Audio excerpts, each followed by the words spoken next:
This is a Major League Baseball magazine special presentation.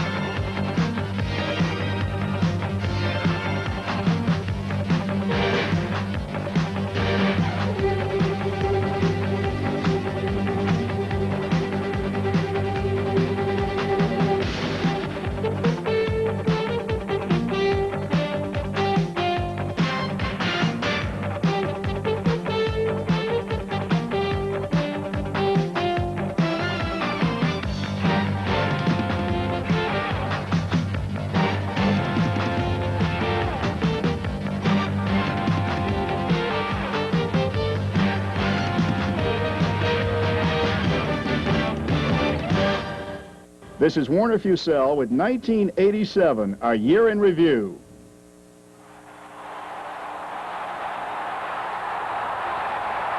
The 1987 season got off to a rollicking start in Milwaukee, where the Brewers mystified the experts with one win after another. This is a young team, they said, 2 or 3 years away. Maybe so, but the Brewers just kept on winning. Then, on a rainy night in Baltimore, 22-year-old Juan Nieves parlayed some spectacular outfield play into a moment most pitchers can only dream of. Brewers lead 7-0.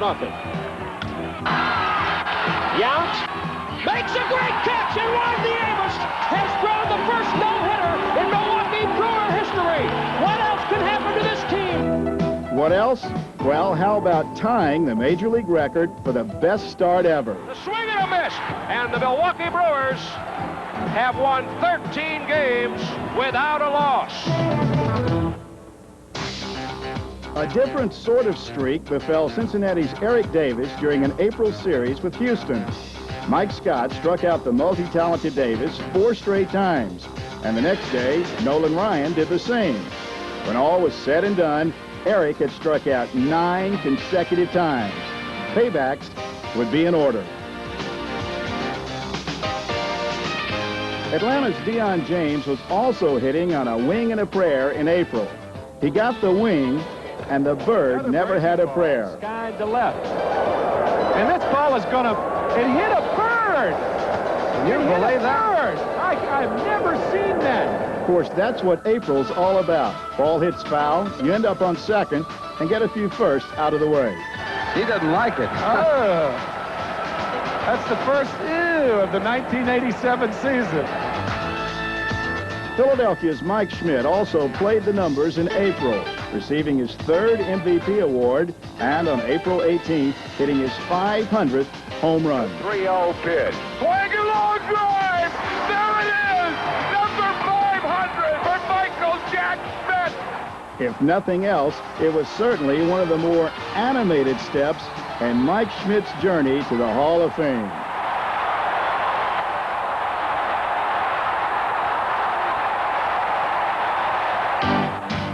Bob Horner was big news in May, at least in Japan, where his debut with the Yakult Swallows was a smashing success.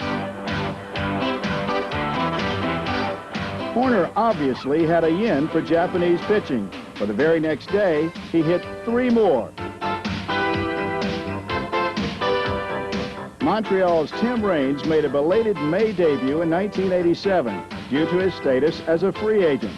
But Raines made it quite clear he was back in his very first at-bat with a triple against the Mets. 2 more hits followed. Then the big one. High drive into deep left field. McReynolds watching. Would you believe a grand slam for Tim Raines? That has to be one of the most incredible stories of the year in any sport. The first day back. An incredible season was already brewing in Chicago, where Andre Dawson was smashing 14 home runs through May, on his way to an MVP year.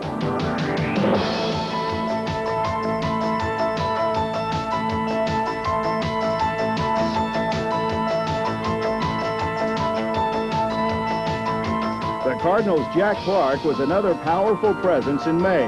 With 32 RBIs in just 1 month, Clark left more than a few National League pitchers speechless. Almost.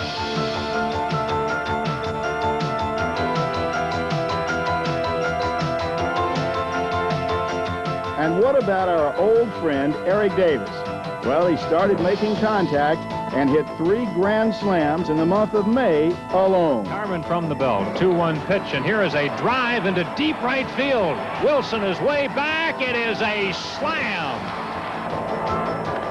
Oh, boy. He just hammered the ball. Home run. Davis gives it a ride again. Oh. Are you kidding me? That's his 3rd home run of the day. As they say, paybacks can be held. In Chicago, longtime Cubs announcer Harry Carey was sidelined with a stroke. So Cubs fan and veteran Ghostbuster Bill Murray came on to pinch hit for a day and did so most solemnly. Starting for the Expos in left field, Casey Candell. He's no good. In right field is Mitch Webster. He's no good. At first is Andre, how would you folks at home say that name? Andre Galarraga. I don't think there's any question, but the names on the Cubs are a lot easier to pronounce, and they seem to be more like baseball players' names. Runner going. Oh, well, hit to left field. Get out! Way back. Yeah. You can forget it. It's gone. Home run. Jody Davis, his 2nd home run of the year. How about that one? Shaka Onabro. Shaka Onabro. Everybody on their feet here in Wrigley Field. Come on, let's hear it for him. Now, we grant you, no one ever accused Harry Carey of being impartial when it came to the Cubs. And in that respect, as his substitute for the day, Bill Murray certainly earned his stripes. Good night. Goodbye, everybody. Wahoo! Wahoo, McDaniel! Hi, I'm Art Shamsky from the 1969 World Champion Miracle Mets, and you're watching Classic Sports Network.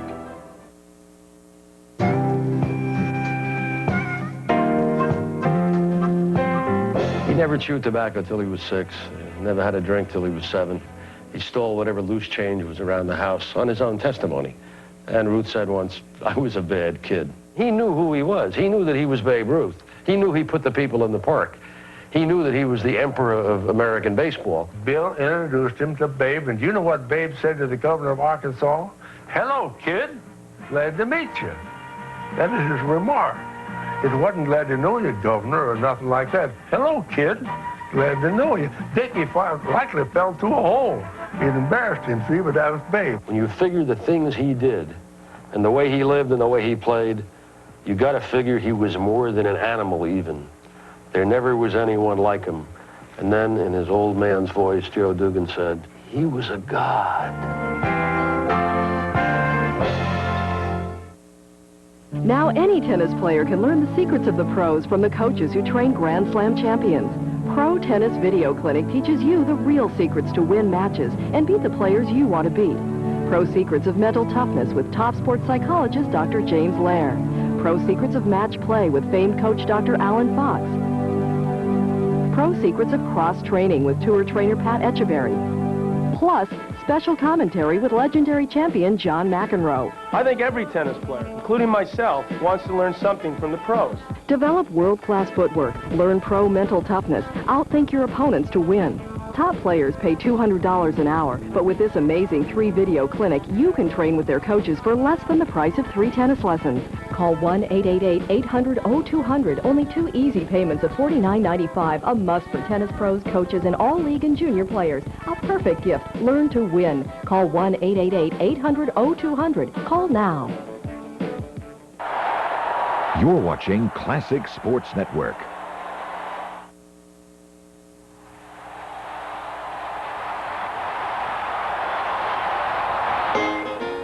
June brought a touch of brotherly love to the park as Joe and Phil Niekro set a big league record for victories by brothers with 530. The Niekros have always been close, and folks figured it was just a matter of time before they passed the Perrys. Because of everything the Niekros have done together in their lives, the best thing they've done is pitch.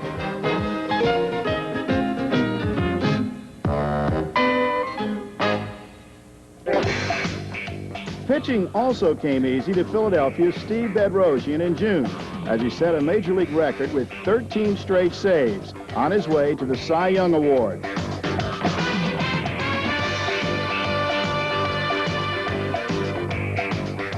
Which brings us back to our old friend Eric Davis, who in early June took Jack Clark to the cleaners. Going and a swing and a long one in the left center field, and it's going to be. He caught it! He caught it! He caught it for the second out. Unbelievable. The very next day, it was deja vu. Clark drills one to deep left center field, and it is. Well, did he do it again? Did he do it again? He must have a baseball in his glove. Well, sometimes it looked that way in '87, as outfielders everywhere soared to new heights.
July brought the 58th All-Star Game to Oakland Alameda Coliseum, led by honorary captains Billy Williams and Catfish Hunter. But it was Steve Bedrosian who saved the National League, more so with his glove than his arm. Ninth inning, still scoreless, and a double-play grounder that goes awry. But when Dave Winfield tries to score, Bedrock and Ozzie Virgil shut the door.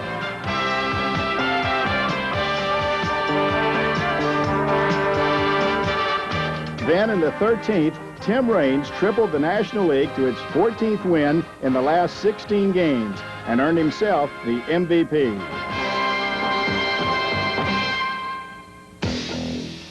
Perennial All-Star Don Mattingly certainly looked like an MVP in July when he tied a Major League record with home runs in 8 consecutive games.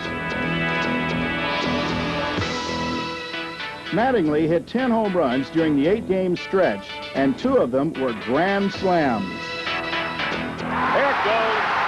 Long drive and a grand slam. Upper deck for Mattingly.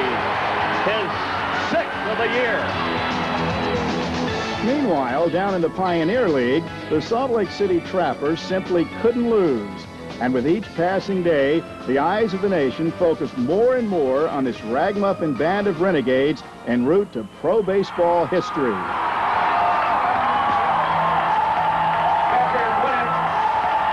now, on July 25th, 1987, Salt Lake Trappers stand alone. Professional baseball's longest winning streak, 28 straight games. Hey, wait a minute, that's my roommate. You know, it was bad enough that baseballs were leaving stadiums at a record pace in '87. It didn't help matters any if you had a Teflon glove.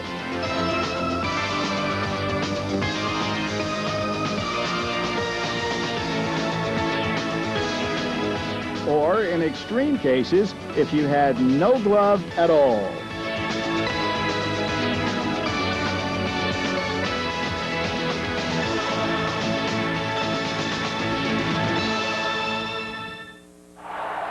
You're watching Classic Sports Network.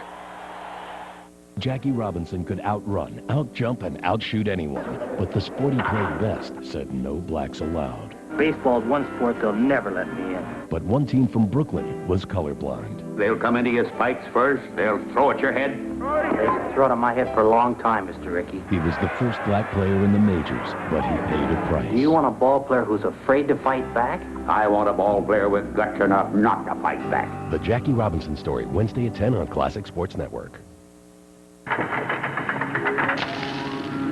It's time for Bernie Williams to get into the batter's box and face a rock-hard ball coming at him from just 60 feet, 6 inches away. Battling sinkers, sliders, curves, knucklers, changeups, forkballs, fastballs, and the occasional brushback. But Bernie doesn't sweat it. Hey, he's got a whole 1/10 of a second to react.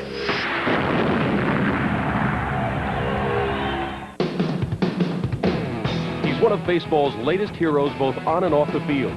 Setting the Ironman record of most consecutive games played, Cal Ripken Jr. has shown why he's destined for baseball's Hall of Fame. Now you can share a piece of this legend with the Ironman Collector Watch. This elegantly styled stainless steel watch is a unique limited edition collectible. This fashionable watch has an attractive micron-plated brass plate for the hour dial, with the date Cal Ripken Jr. broke Lou Gehrig's record and the watch's collector number on the back. It all comes inside this unique leather-like baseball case and includes a matching certificate of authenticity. This valuable collectible will be sold during this TV introductory offer for only $69.95 on a first-come, first-served basis. To order your Cal Ripken watch for 3 payments of $24.63, call 1-800-793-7025 or send check or money order for $69.95 plus $3.95 shipping to Cal Ripken Watch. P.O. Box 78, Grand Central Station, New York, New York, or call 1-800-793-7025. You're watching Classic Sports Network.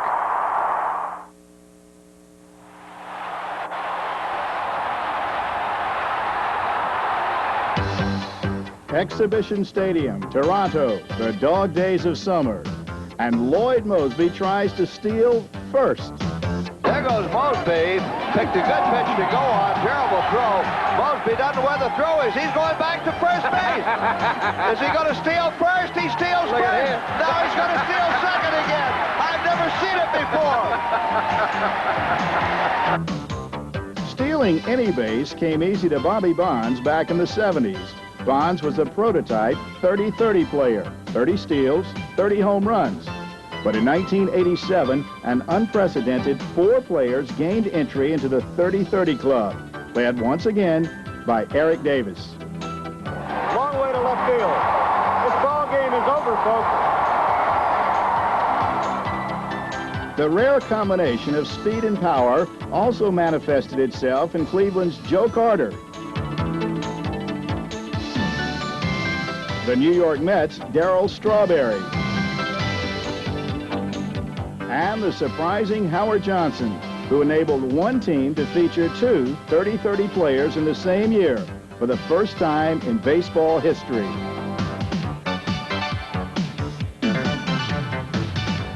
Still another record fell by the wayside in August as Oakland's Mark McGwire set a new standard for rookies.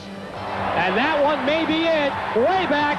And there's your record. Mark McGwire with his Major League rookie record, 39th home run. Well, whether you're swinging from the heels or just laying down breathless bunts, the name of the game in baseball is consistency. And in that respect, 2 August performances are noteworthy.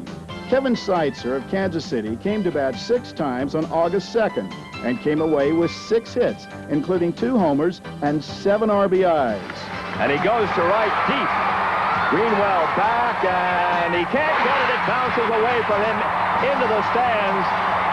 A ground rule double and 2 runs score, and he is 6 for 6. 7 runs batted in. What a day for the third baseman for the Royals. Then, at the end of the month, Minnesota's Kirby Puckett duplicated that feat. He went 6 for 6 with 2 doubles and 2 homers. And he didn't have that bad a day in the field either.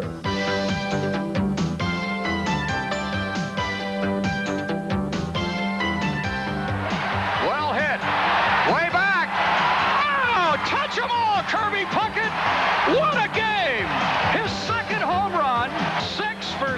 And he has 10 hits in his last 11 bats. Oh, phenomenal!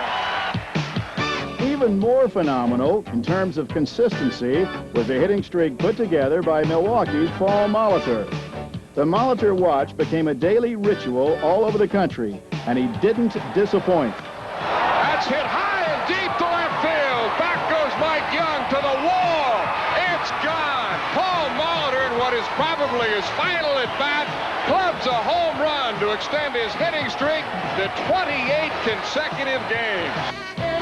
Paul went on to hit in 39 straight games, fifth longest streak in baseball history. Under pressure, a touch of class. Paul Molitor. Of course, not everyone relied on natural talent in '87. Take Joe Niekro, for instance. An emery board in my pocket? I don't know how that got there. Someone must have put it there. Or Philadelphia's Kevin Gross. Sandpaper in my glove? Why, I have no idea, Mr. Umpire. And then there was Billy Hatcher's bat. You know, the one with the cork in it. Cork? In my bat? You got me.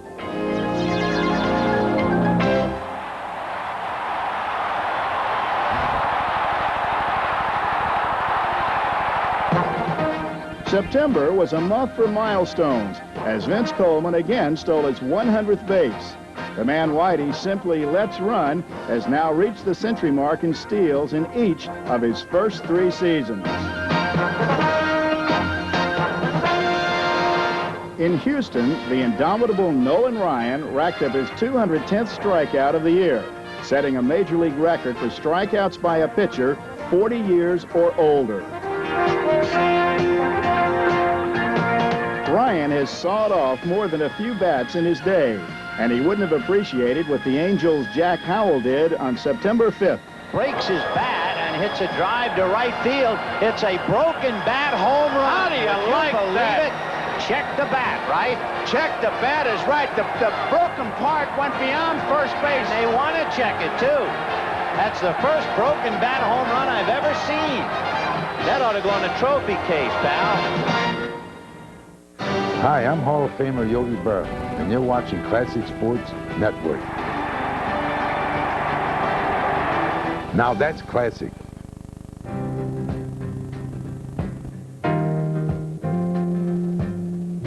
We were more or less more interested, I believe, the players on our club in keeping the streak alive than Lou was. And I might have been given a bad break, but I've got an awful lot to live for. I saw that day, if you talk about sadness in any gathering, that's the day I saw photographers cry. We're all out there on the field, and the fans, an ovation like I've never heard in my life before or since. It's the greatest thing I've ever seen in my life, believe me. Today, I consider myself the luckiest man on the face of the earth.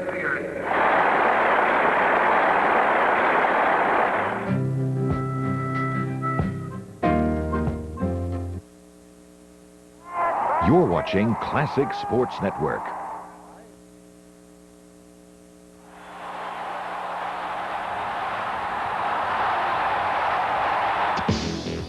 Consistency.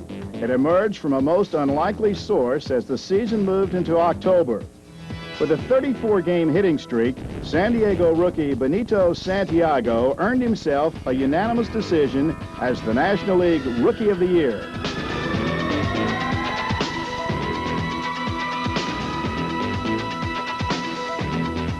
In Boston, American League batting champion Wade Boggs banged out 200 hits for the 5th straight year. San Diego's Tony Gwynn won the National League batting title with a .370 average, highest since Stan Musial in 1948. Toronto's George Bell had an amazing MVP season with 47 homers and 134 RBIs. And on the last day of the season, Boston's Roger Clemens earned the Cy Young Award with his 20th win. It was clinch time in St. Louis. where the Cardinals played host to the Expos, while the Mets watched from the press box. And St. Louis left no margin for error. Little check to Cox. Throws on. They win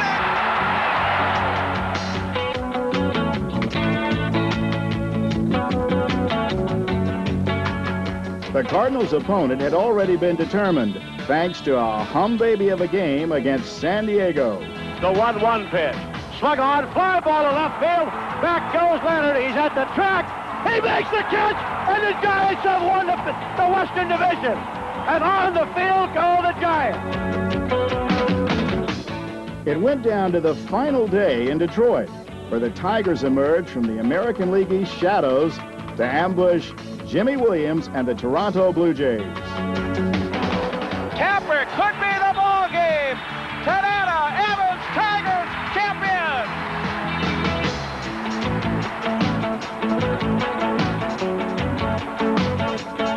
And it was a lonely band of Minnesota faithful down in Texas the day the Twins saw their miracle begin. Man, a little fly ball to the second baseman. Robert Rosie, the throw to first. They got it. The Twins win the championship. Twins win 5-3. In the American League Championship Series, Minnesota disposed of Detroit in just 5 games. The Giants took St. Louis to the limit in the National League, but the result was much the same. It will be the Cardinals and the Twins in the 1987 World Series, opening in the cacophonic confines of the Metrodome. Minnesota's low-key manager, Tom Kelly, watched with no apparent delight as Dan Gladden grand slammed the Twins to a 10-1 victory in the opener.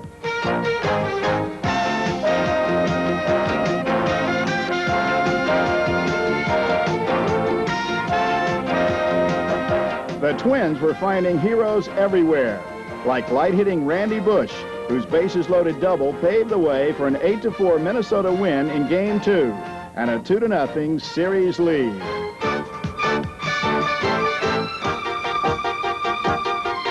It was more of a bird's-eye view back in St. Louis, as Vince Coleman snapped a hitting slump with a 2-run double. The hit gave the Cardinals a 3-1 victory and put a little fight back in their fans. There was no need to monitor the Cardinals. They were far from dead.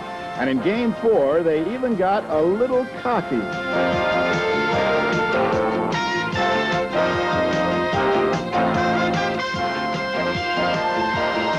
St. Louis stole 5 bases to win Game 5 and now returned to the Metrodome with a 3-2 series lead. But for the Twins, there was no place like Dome, as Kent Herbeck's grand slam evened the count at 3. And when, in the '87 series, all was said and done, it was the Minnesota Twins for whom the dream had just begun. Look at yourself in the same old way. Take another picture. Shoot the stars off in your own